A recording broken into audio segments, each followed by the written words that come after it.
할렐루야, 주님의 이름으로 평안을 전합니다. 오늘 하나님께서 우리에게 주시는 말씀은 다니엘 8장 15절에서 27절까지 말씀입니다.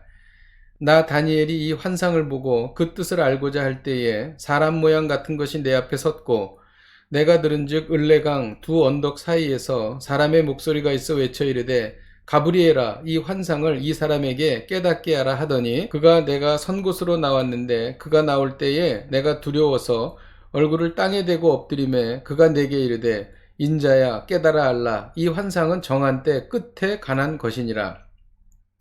그가 내게 말할 때에 내가 얼굴을 땅에 대고 엎드려 깊이 잠들매 그가 나를 어루만져서 일으켜 세우며 이르되 진노하시는 때가 마친 후에 될 일을 내가 내게 알게 하리니 이 환상은 정한 때 끝에 관한 것임이라. 내가 본 바 두 뿔 가진 숫양은 곧 메대와 바사 왕들이요 털이 많은 숫 염소는 곧 헬라 왕이요 그의 두 눈 사이에 있는 큰 뿔은 곧 그 첫째 왕이요 이 뿔이 꺾이고 그 대신에 네 뿔이 났은즉 그 나라 가운데에서 네 나라가 일어나되 그의 권세만 못하리라.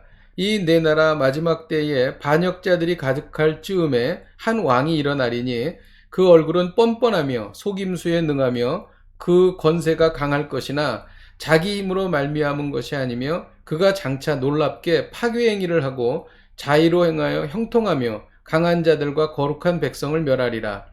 그가 꾀를 베풀어 제 손으로 속임수를 행하고 마음에 스스로 큰 채하며 또 평화로운 때에 많은 무리를 멸하며 또 스스로 서서 만왕의 왕을 대적할 것이나 그가 사람의 손으로 말미암지 아니하고 깨지리라. 이미 말한 바 주야에 대한 환상은 확실하니 너는 그 환상을 간직하라. 이는 여러 날 후에 일임이라 하더라. 이에 나 다니엘이 지쳐서 여러 날 앓다가 일어나서 왕의 일을 보았느니라. 내가 그 환상으로 말미암아 놀랐고 그 뜻을 깨닫는 사람도 없었느니라. 아멘. 다니엘은 벨사살 왕 3년에 을레 강변에서 환상을 보았습니다. 한 숫양과 숫염소를 보았고 그 숫염소의 작은 뿔이 신성을 모독하는 것을 보았습니다. 가브리엘 천사는 다니엘이 본 환상을 해석해 주었습니다. 다니엘이 환상의 내용을 알게 된 것은 그 뜻을 알고자 했기 때문입니다. 알고자 했다는 원어의 뜻은 알기 위해 엄청나게 씨름을 했다는 뜻입니다. 하나님은 인류 역사의 전개 과정을 알기를 원하는 하나님의 백성들에게 그 뜻을 알려주십니다. 다니엘 8장부터는 히브리어로 기록되어 있습니다. 그 이전까지는 바사 사람들이 알아들을 수 있는 아람어로 기록되어 있었습니다. 다니엘 8장이 히브리어로 기록된 것은 히브리 민족만 읽으라는 하나님의 뜻입니다. 하나님은 하나님의 자녀에게만 특별한 말씀을 주시는 분이십니다. 내 인생의 미래, 대한민국의 미래, 그리고 또 세계 역사의 미래에 대해 하나님께 여쭈어보십시오. 하나님께서 놀라운 통찰력을 주실 것입니다. 그 환상은 정한 때 끝에 관한 것이었습니다. 오늘 본문에 이 말씀이 17절과 19절에 두 번이나 반복됩니다. 그러므로 이 말씀이 오늘 말씀의 핵심적인 말씀이라는 것입니다. 모든 일은 하나님이 정하신 끝이 있다는 것입니다. 하나님이 오늘 본문에서 말씀하시는 정하신 끝은 바벨론 뒤에 메데 바사가 나타난다는 것입니다. 그리고 그 뒤에 헬라가 나타난다는 것입니다. 그리고 헬라는 네 개로 분열되고 그 중에 한 나라에서 안티오쿠스 에피파네스가 나타난다는 것입니다.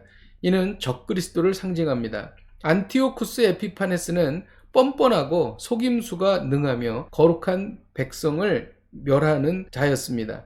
그는 결국 하나님에 의해 패망당하게 됩니다.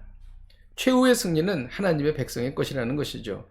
모든 일에는 하나님께서 정하신 끝이 있으니 두려워 말고 하나님을 신뢰하라는 것입니다. 25절에는 그가 사람의 손으로 말미암지 않고 깨진다 라고 말합니다. 안티오쿠스 에피파네스는 하나님의 능력으로 결국 파멸된다는 것입니다. 하나님께서 정하신 끝이 있습니다. 어떤 일에도 그렇습니다. 하나님의 정해진 끝을 신뢰하면 우리에게 아주 큰 유익이 있습니다. 두려움, 초조, 불안을 떨쳐버릴 수 있습니다. 또 혼란한 세상 속에서 하늘의 평안을 누릴 수 있게 되는 것입니다. 하나님의 정해진 끝을 신뢰하는 성도는 어떻게 살아야 할까요? 오늘 이 말씀을 여기에 전해주고 있습니다. 다니엘처럼 늘 하나님의 뜻을 알고자 노력해야 하는 것입니다. 또 하나님의 뜻을 알았을 때에는 이것을 진지한 태도로 받아야 한다는 것이죠. 그래서 27절에 나 다니엘이 지쳐서 여러 날 알타가 일어났다고 말하는 것입니다.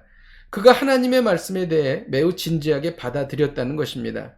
또 하나님의 정해진 끝을 신뢰하는 성도는 이 뜻을 간직하고 현재 지금 맡겨진 일에 충실히 임해야 한다는 것이죠. 27절에 다니엘은 왕의 일을 보았다라고 기록합니다. 그가 여러 날 앓는 많이 힘든 상황이었지만 그는 일어나서 자기에게 맡겨진 왕의 일을 충실하게 보았다라고 하는 것이죠.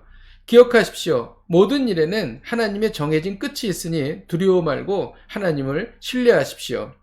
그리고 그것은 우리에게 최종적으로 승리로 주어질 것입니다. 기도하겠습니다. 하나님 아버지 감사합니다. 오늘 이 말씀을 붙잡습니다. 모든 일에는 하나님의 정하신 끝이 있음을 믿습니다.